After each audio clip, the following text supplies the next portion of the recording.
Hello there guys, what is going on? Son of Chelsea back here again for another edition of Let's Talk Chelsea. Hope you're doing well and keeping safe on this Friday. Going to be speaking today about N'Golo Kante picking up an injury once again for France and international duty, returning to Chelsea. We'll get into that, how bad it is.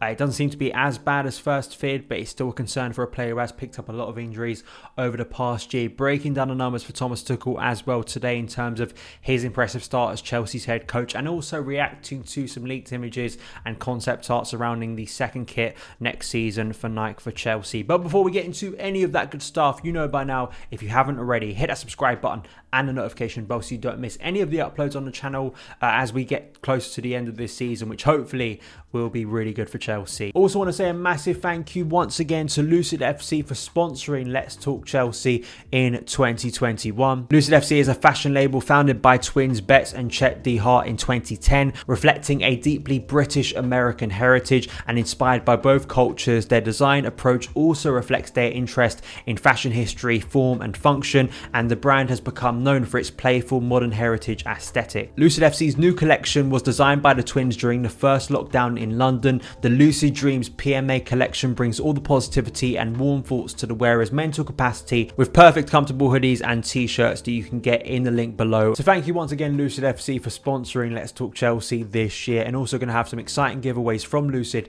in the coming weeks, so stay tuned for that. But let's get into it. Firstly with N'Golo Kante, a lot of international stuff this week. Interesting watching the players play for their countries once again. Mateo Kovacic, Olivier Giroud, N'Golo Kante, Ethan Ampadu, Mason Mount, Ben Chilwell and Reece James set up the first 3 goals for England last night. A really good play from Mason, Ben and Reece. That Reece James cross, I mean, it's the sort of cross we've seen him put in for Chelsea that Dominic Calvert-Lewin put away very nicely. You want to see more strikers for Chelsea put those away, because Reece James, I think, can create a lot of goals for Chelsea in the coming years.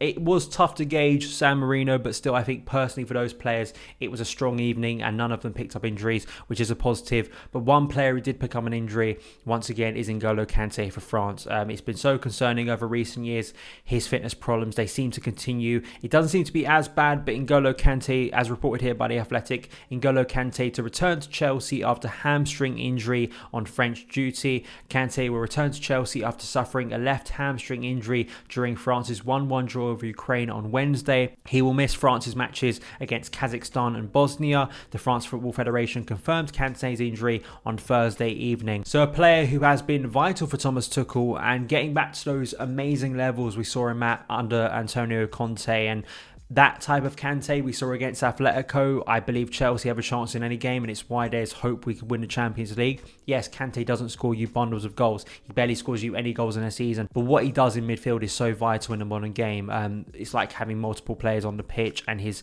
intelligence, being in the right place at the right time, reading the game so well. I think better than any other midfielder on his day. It's wonderful to see Kante back to those levels. I have to say in this, firstly, it doesn't seem to be that bad. Reading some other tweets and reports around this from journalists, it seems to be a minor sort of problem rather than a major problem. We hope that's the case. I always did think that, and would have predicted that Kante would miss out the West Brom game, or at least be rested for the West Brom game anyway, even if he played all of the games for France, which is a concern too, all these players coming back from international duty. And we've got the game on the Saturday lunchtime game against West Brom. So Tuchel may have to do a lot of rotation for that game as well, considering players returning from a lot of games and a lot of travelling. But in terms of Kante, I always sort of felt that for that type of game, you could rest Kante. Porto, the first leg is like 4 days after that. So with that type of game where I expect Chelsea to dominate a lot of the ball, I expect, Kovacic, Jorginho, competent enough double six that you trust to maybe perform in a game like that. Even Billy Gilmour, who impressed against Sheffield United in the FA Cup, could get more minutes in the Premier League. I think if he was to start that game, Gilmour, that'd be his first start in the Premier League for Chelsea since Crystal Palace when he picked up that knee injury last July, I think it was. So it's not the worst situation. There's a lot more confidence in that midfield under Thomas Tuchel now. But for Kante, given the run into the season, let's hope it's not anything too bad.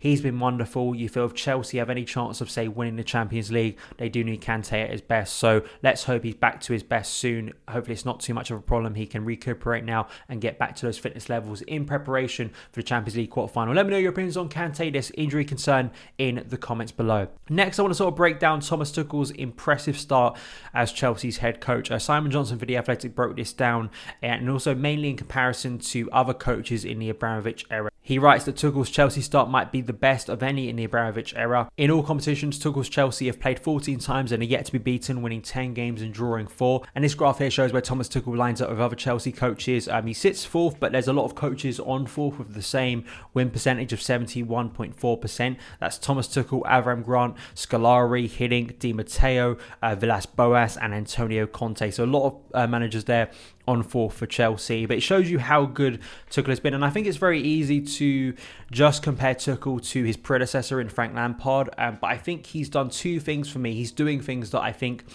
several of his predecessors have failed to do, at least his last 3 have failed to do, and that's Maurizio Sarri, Antonio Conte and Frank Lampard. 2 things in particular that have really impressed me, breaking 7-year hoodoos. One of those in the Premier League, away at Anfield, winning at Anfield for the first time in 7 years in the Premier League. Last manager to do that was Jose Mourinho in 2014 when Diego Costa scored. I think that was his 10th goal for Chelsea. So it was that long ago Chelsea won at Anfield, and I know a lot of teams are winning at Anfield this season. Fulham are doing it. They did it after us. But I still think it's impressive to go there and win. It was a massive win for Chelsea psychologically. But secondly, and the more important hoodoo was, of course, getting past the round of 16 in the Champions League. And you see how he's transformed this Chelsea side in a very short space of time. And looking at the stats, Expected Chelsea, a great Twitter account, also wrote this piece sort of looking at the stats behind Thomas Tuchel's Chelsea so far. Thomas Tuchel's Chelsea is taking shape. I'll leave a link in the description box below to read the whole article because I'm only going to pick out certain pieces from it. And it looks at sort of the expected metrics and sort of the shots conceded, how impressive they've been under Thomas Tuchel so far in 2021. As you can see here, and he explains from this graph, the team's expected metrics are a lot more interesting. Chelsea have transformed into a lockdown defence under the new manager,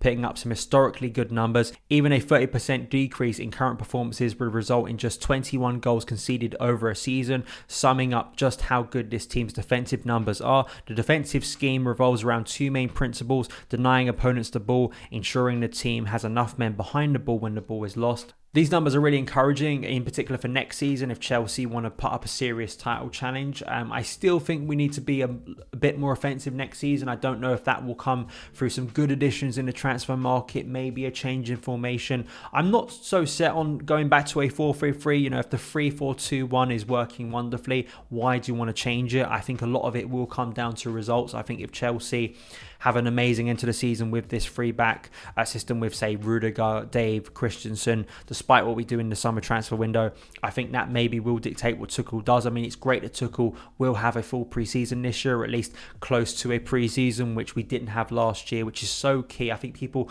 underappreciate how vital a pre-season is to a team, and especially for a coach on the training ground getting his ideas across. So he'll have more time then to maybe relax a little bit, maybe integrate some things during pre-season that he just simply couldn't this year without the players he wanted maybe in the transfer window. But I think that this is the best I've seen Chelsea structurally, especially defensively, in quite a while. I think Antonio Conte, the last time we had this much trust in the defence. Sarri had some good numbers and some good moments, but I think you always felt we were susceptible to transition at times, and that was definitely exposed during the winter period of his season. Also under Lampard, we had some good periods, but that usually would turn into a similar issue too. So I think that the limited space for teams in transition has been wonderful. I think for the way Tuchel has fixed that midfield area, and just generally the way players are performing with so much confidence. And you do back this team, especially in the season we are in currently, where fatigue is clearly playing a part, where you maybe have to be a little bit more reactive and pragmatic, and that's what Tuchel currently is. What happens next season, we'll have to wait and see, but I think for now, it's so impressive what Tuchel is doing. He could have a remarkable end to the season still to come in terms of the top 4, which I think is the priority, but Champions League too could be wonderful, and the FA Cup as well. Let me know your opinions on these stats, and just to start for Thomas Tuchel so far, where do you think Chelsea can go under Tuchel? Let me know in the comments below. And just before I wrap up, of course, want to react to some of these pictures that have been leaked. This is a prediction rather than the official leaked pictures that we got for the home kit. That's absolutely the home kit. Just more the sort of the colours and what people expect it to look like. There's a really good design here in terms of what the away kit could look like next season.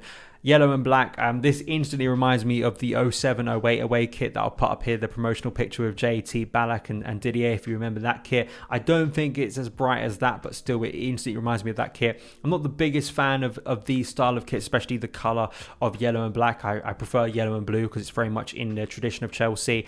I have seen some wonderful sort of kits that have been made up by fans online, sort of design and brilliant designers who've put up some this week in particular. And I was speaking about this recently in terms of Chelsea and Nike redoing old classic kits that I think would make a lot of money for the club if you want to be really cynical about it.